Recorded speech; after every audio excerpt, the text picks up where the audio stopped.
Assalamualaikum warahmatullahi wabarakatuh. Mustafa Muhammad sallallahu alaihi wasallam hadirati wa tamasyidah sahih jalan ketemu kalam tibi makan. Husanillah Husna abana umatina wa jatina Husanillah ma'haduna al-asqiya malam. Lillahi ta'ala lahumul fatihah. Bismillahirrahmanirrahim. Iyyaka na'budu wa iyyaka nasta'in shiratal mustaqim. Hadzal-ladzina an'amta 'alaihim ghairil maghdubi 'alaihim waladdallin. Bismillahirrahmanirrahim. Faslun fi dzamid dunya. Pasal tentang tidak terpengaruh duniawi. Kala ngendika sapa Kanjeng Nabi alaihi salatu wasallam, ya Ali, iyaka hati-hati sapa sira walabatul mauti ing wa uliyatul mauti ing saat datangnya kematian, layat guruna yang tidak ingat sapa orang-orang ila dunyahum kecuali dunyane men. Pesan Nabi, hati-hatilah nanti pada saat kita mati, yang kita ingat bukan Allah, yang kita ingat bukan Kanjeng Nabi, yang kita ingat justru adalah dunia. Nabi mengatakan, hati-hatilah hati kita, jagalah hati kita, jagalah pikiran kita, jangan sampai kita ketika mati yang kita ingat justru duniawi, bukan Allah Ta'ala atau Kanjeng Nabi. Kalau itu yang terjadi, maka tidak menutup kemungkinan kematian kita justru adalah tidak husnul khotimah. Waqala lan ngendika lan bertanya sapa Ali bin Abi Thalib, wa ma hum ya Nabi Allah, wa ma lanika apa hum mereka ya Nabi Allah, kata Sayyidina Ali. Nabi tadi mengatakan hati-hatilah seperti kasus orang-orang yang ketika mati justru tidak ingat Allah, yang diingat adalah dunianya, sehingga orang itu menjadi rawan untuk tidak husnul khotimah. Nah, Sayyidina Ali kemudian nanya, Kanjeng Nabi, siapa mereka itu orang-orang yang ketika mati itu tidak ingat Allah, tapi justru yang diingat adalah dunianya? Kalau jawab sapa Nabi, al-aghniya, yaitu orang-orang kaya, wa ashabud dunya, lan orang-orang pemilik duniawi, alladzina tarahum, yang melihat sapa sirhum mereka mukbilina, yaitu orang-orang yang nerimo kabeh ala jam'iha ing atase kumpule duniawi, kaikbalil walidati, kaya oleh nerimane seorang ibu ala waladiha ing atase anake walidah. Mereka adalah, katakan Nabi, orang-orang yang kesehariannya sibuk mengumpulkan dunia, sehingga kemudian hatinya, pikirannya, semua aktivitasnya fokusnya ke duniawi, sehingga ketika mereka meninggal akhirnya apa yang diingat itu bukan Allah, tapi apa yang diingat adalah selain Allah, khususnya duniawi. Nabi mengatakan jangan sampai kita itu hidup hanya fokus pada duniawi, bahwa dunia itu baik, bahwa dunia itu maksudnya baik itu harus kita cari, bahwa dunia itu harus kita kejar, itu benar, tetapi dunia itu bukan tujuan akhir dari kehidupan kita, tetapi adalah sarana untuk mencapai tujuan yang lebih tinggi, yaitu untuk mendekatkan diri pada Allah SWT. Karena itu Kanjeng Nabi mengatakan hati-hatilah jangan sampai kita itu seperti orang-orang yang ketika mati, sampai mati pun itu yang dipikirkan duniawi, sampai mati pun yang dipikirkan adalah persoalan-persoalan materi. Mereka adalah orang yang kaya dan sibuk dengan dunianya. Saya kira bukan hanya kaya ya, siapapun yang pikiran kita hanya sibuk dengan materi, siapapun kita yang pikiran kita sibuk dengan urusan duniawi sehingga melupakan Allah, maka dikhawatirkan nanti ketika mati itu justru kemudian kita itu menjadi tidak menjadi husnul khotimah. Wa ulaika, orang-orang ini, orang-orang yang sampai mati itu untuk pikirannya masih bersifat materi duniawi, kata Nabi, humul khosiruna. Mereka akan menjadi orang-orang yang rugi godan besok ketika di akhirat. Marilah kita menata hati kita bahwa aktivitas kantor kita, aktivitas duniawi kita itu bukan sebagai tujuan hidup kita, tetapi itu adalah sarana untuk mencapai kehidupan yang lebih tinggi, yaitu sarana untuk mendekatkan diri pada Allah Subhanahu wa taala. Faslun fi ta'rifi ahwalin nasi, tentang kondisi manusia atau kelompok-kelompok manusia indallahi di sisi Allah taala. Ini pasal tentang agar kita tidak terpengaruh duniawi tadi hanya diberikan satu hadis. Sekarang kita akan ke pasal yang baru, fi ta'rifi ahwalin nasi, ing dalam mengenal kelompok-kelompok manusia indallahi di sisi Allah taala. Hadis ini menjelaskan bahwa manusia itu di mata Allah itu terbagi dalam banyak kasus, banyak kelompok, banyak model. Kalau ketika sapa Kanjeng Nabi, khairun nas, sebaik-baiknya manusia, indallahi di sisi Allah, iku anfa'uhum, paling memberi manfaat sapa nas linasi maring orang lain. Kata Nabi, sebaik-baiknya manusia adalah orang yang paling banyak memberikan manfaat pada orang lain.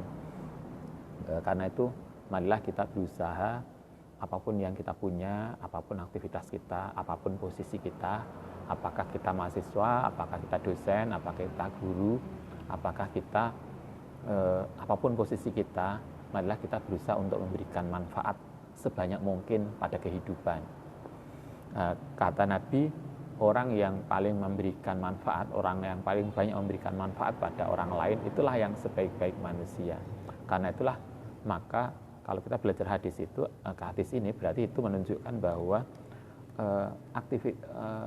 hal yang terkait dengan persoalan memberikan manfaat itu kan berarti persoalan sosial. Karena itulah berarti persoalan sosial menjadi penting. Artinya kehidupan kita, bahwa kita perlu meningkatkan spiritualitas kita itu benar, bahwa kita perlu meningkatkan ibadah individu kita kepada Allah itu benar, tetapi kita jangan lupa untuk aktivitas sosial kita. Kalau ngaji Al-Quran, Anda masih ingat dalam surat Al-Baqarah, bisa dicek, ada ayat laisal birro an tuwallu wujuhakum qibalal masyriqi wal maghrib. Kebaikan itu bukan hanya ketika kamu menghadapkan wajahmu kepada Allah masyriq wal maghrib. Artinya kebaikan itu bukan hanya ketika kamu menghadapkan wajahmu ke arah kiblat. Artinya lebih lanjut berarti bahwa kebaikan itu bukan hanya kalau kita ibadah mahdho, sholat dan seterusnya. Di dalam ayat itu Anda bisa lihat di dalam ayat surat Al-Baqarah 177, di sana dikatakan apa yang disebut kebaikan itu pertama adalah antuk minubillah. Satu, kebaikan itu adalah iman kepada Allah. Kenapa iman kepada Allah itu sebagai kebaikan yang disebut pertama dalam Al-Quran? Saya kira kita paham bahwa dalam hidup ini yang membalas segala sesuatu perilaku kita itu Allah Ta'ala. Sehingga kalau kita tidak beriman pada Allah Subhanahu Wa Ta'ala, itu artinya kita tidak meniatkan aktivitas kehidupan kita itu kepada Allah Subhanahu Wa Ta'ala. Karena hati dan niat kita tidak kepada Allah, maka berarti amal kita tidak akan sampai kepada Allah. Karena tidak sampai kepada Allah, maka berarti tidak akan ada catatannya di sisi Allah Subhanahu wa taala. Karena itulah maka dia tidak akan dinilai sebagai amal baik. Kita ingat apa yang disebut baik di dalam Islam itu nilainya ada dua. Satu adalah kalau dia bermanfaat secara sosial. Jadi kalau saya memberi orang lain, Anda memberi sesuatu pada orang lain, kita memberi sesuatu pada orang lain, maka itu manfaat. Itu benar secara materi, secara duniawi itu manfaat, itu benar. Tetapi dalam Islam apa yang disebut manfaat tidak sekedar kalau secara material itu memberikan dampak positif pada orang, enggak. Tapi ada nilai terkait dengan niat kita. Nah, seperti yang saya bilang tadi, sesuatu itu disebut baik selain manfaat secara material pada orang lain dan sosial, dia harus diniatkan kepada Allah Subhanahu wa taala. segala sesuatu yang tidak diniatkan kepada Allah, maka dia tidak akan tercatat di sisi Allah Subhanahu wa taala, sehingga dia tidak akan disebut sebagai amal baik. Itu satu. Yang kedua adalah wa iqamus shalah, melakukan sholat. Artinya amal baik yang kedua adalah mendirikan sholat, wa itaz zakat dan seterusnya. Yang ketiga, yang kedua adalah memberikan wa atal mala ala hubbihi dzawil qurba wal yatama wal masakin. Artinya kita memberikan sebagian dari harta kita untuk membantu orang-orang yang lemah, orang-orang yang membutuhkan, yaitu orang-orang yatim dan fakir miskin. Baru setelah itu wa aqamus shalah wa atuz zakah. Anda bisa bayangkan setelah iman, kemudian Allah menyebutkan wa atal mala ala hubbi dzawil qurba, baru kemudian wa aqamus shalah. Itu artinya kalau yang kedua tadi berarti kan bisa diartikan kepedulian sosial. Jadi apa yang disebut sebagai kebaikan adalah kepedulian sosial. Artinya kebaikan itu bukan hanya iman, tetapi ada kebaikan sosial. Bahkan kalau kita lihat wa atal mala ala hubbi dzawil qurba itu disebut yang kedua setelah iman, kemudian baru wa aqamus shalah. Artinya kehidupan sosial itu menjadi penting, tidak kalah penting dengan persoalan ibadah, ritual. Karena itulah sesuai dengan hadis ini, maka orang yang terbaik di sisi Allah itu bukan hanya orang yang sibuk dengan kehidupan ritual kita, tetapi bagaimana kita memberikan nilai positif pada kehidupan, apapun posisi kita. Khairun nas anfa'uhum linnas. Itu satu pesanan Nabi. Wa syarruhum, utai seburuk-buruknya manusia indallahi di sisi Allah, iku man wong tola yang panjang apa umurhu umuriman, tetapi wasa'a lan buruk apa amaluhu amaliman. Kata Kanjeng Nabi, kalau sebaik-baiknya orang adalah orang yang paling banyak memberikan manfaat, maka orang yang paling buruk adalah orang yang umurnya panjang tapi perilakunya buruk. Umurnya panjang tapi perilakunya buruk. Nah, kita itu umur panjang itu benar. Kadang kita kan sering doa Allahumma tawil umurana, ya Allah panjangkan umurku. Padahal sesungguhnya yang penting bukan panjangnya umur, tetapi seberapa banyak kita memberikan kontribusi pada kehidupan. Kalau kita belajar sejarah, saya kira Anda ingat para imam mazhab, Imam Syafi'i, Imam Malik, Imam Abu Hanifah, Imam Ahmad, imam atau para muhaddis atau tokoh-tokoh akademisi Islam maksudnya, itu kan umurnya rata-rata nggak banyak, rata-rata 60, kadang ada hanya di bawah 60 atau lebih sedikit dari 60. Tapi Anda bisa lihat dari umur yang 50-an, 60-an itu karya akademiknya luar biasa, bukunya banyak, kontribusi pada kemanusiaan dan umat Islam itu luar biasa. Imam Syafi'i yang umurnya tidak banyak, sekitar 50-60 itu kontribusinya luar biasa pada Islam, sehingga kemudian beliau diposisikan oleh masyarakat sebagai salah satu imam mazhab, imam panutan. Jadi yang penting bukan panjangnya umur, bahwa kita kemudian dikasih umur yang panjang itu alhamdulillah, tapi yang penting adalah seberapa besar kontribusi kita pada kehidupan. Syukurlah kalau kita punya umur panjang dan punya kontribusi besar pada kehidupan. Sehingga kalau Nabi mengatakan kalau umur panjang tetapi kemudian justru perilaku kita buruk, nah, itulah seburuk-buruk orang. Wa khairuhum, utai sebaik-baiknya orang itu man wong tola yang panjang apa umuruhu umuriman wa hasuna, dan baik apa amaluhu amaleman. Ini sebaliknya. Kalau tadi seburuk-buruknya orang adalah orang yang panjang umurnya dan buruk perilakunya, maka sebaliknya orang yang paling baik adalah orang yang umurnya panjang, amalnya baik, umurnya panjang, kontribusinya banyak. Itu saya kira idaman kita. Tetapi kalau tidak, walaupun umur kita nggak panjang, tapi kita memberikan kontribusi yang terbanyak, sehingga kita setiap hari saya kira kita bisa berpikir, setiap hari kita bisa berenung, setiap hari kita bisa menghitung kira-kira hari ini, masih ingat ngaji kemarin, setiap pagi itu para malaikat kemudian bertanya, mana para anak cucu Adam, apa amal barumu? Kami akan menjadi saksi atas aktivitas terbaru yang Anda berikan.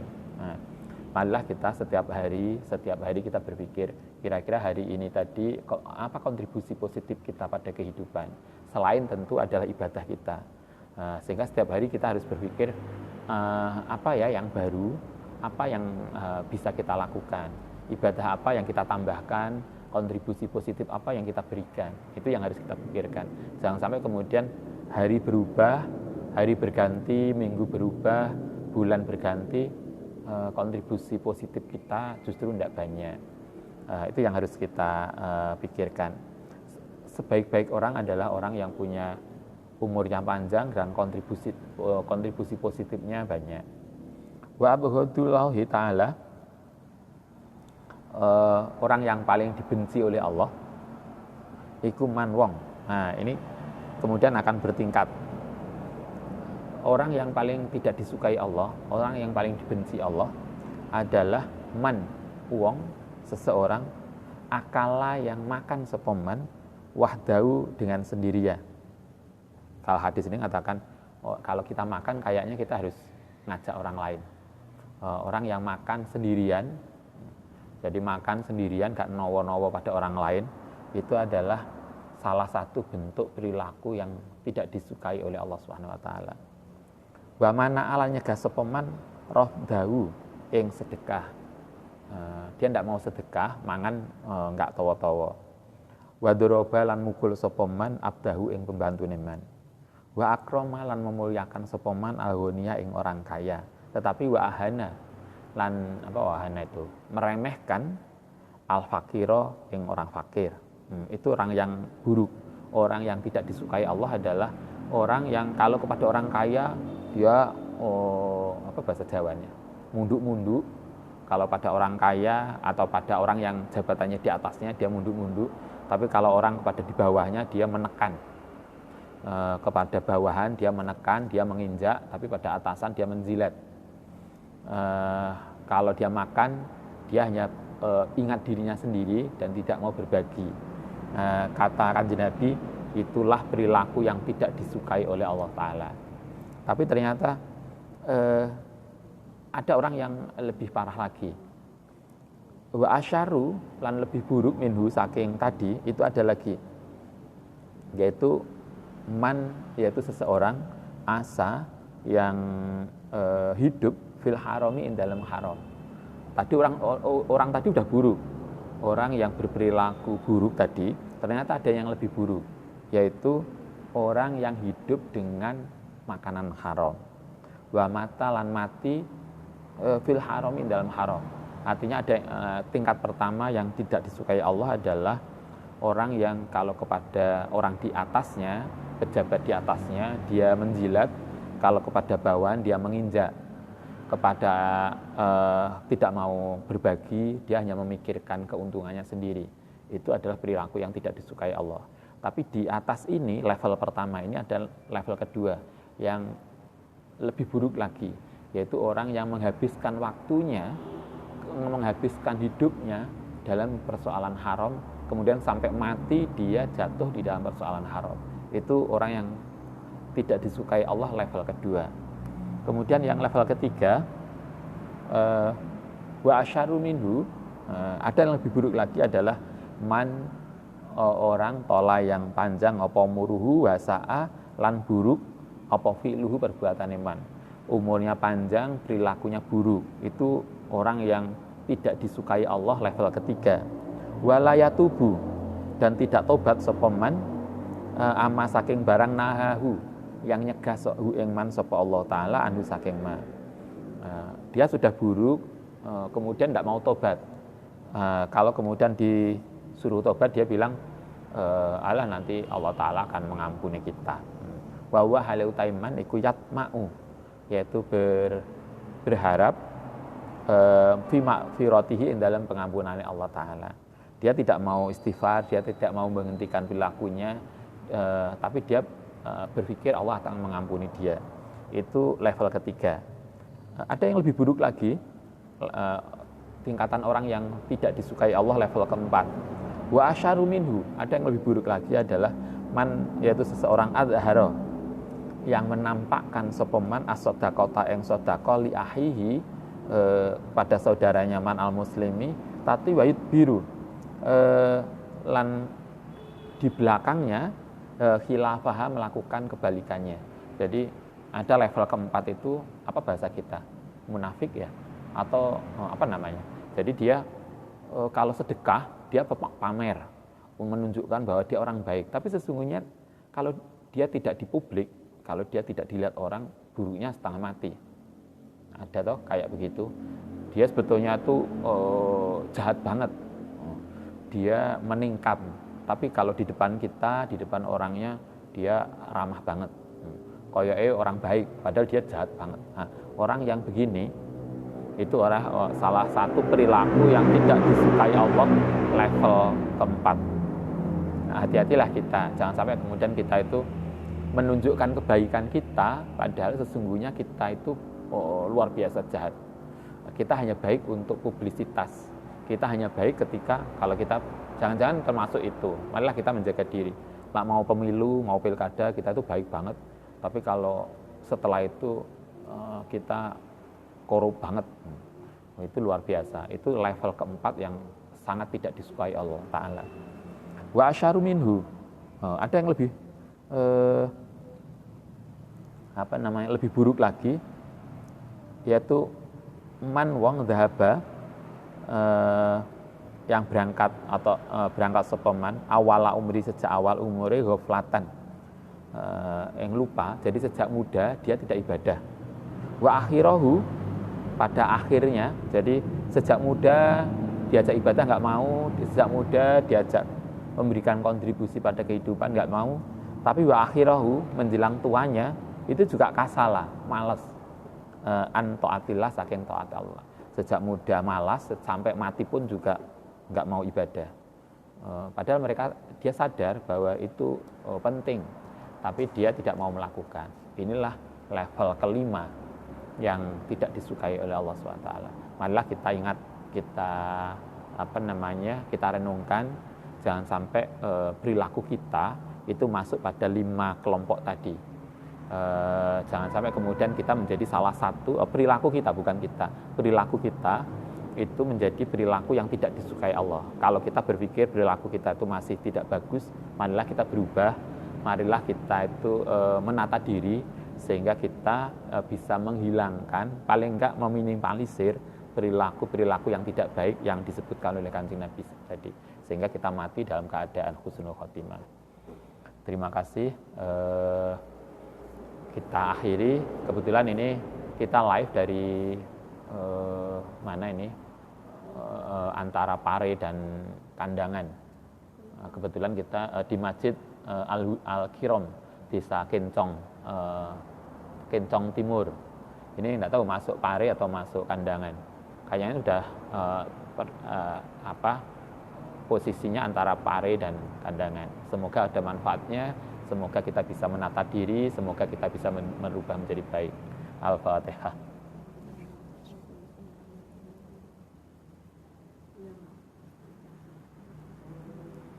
Assalamualaikum warahmatullahi wabarakatuh.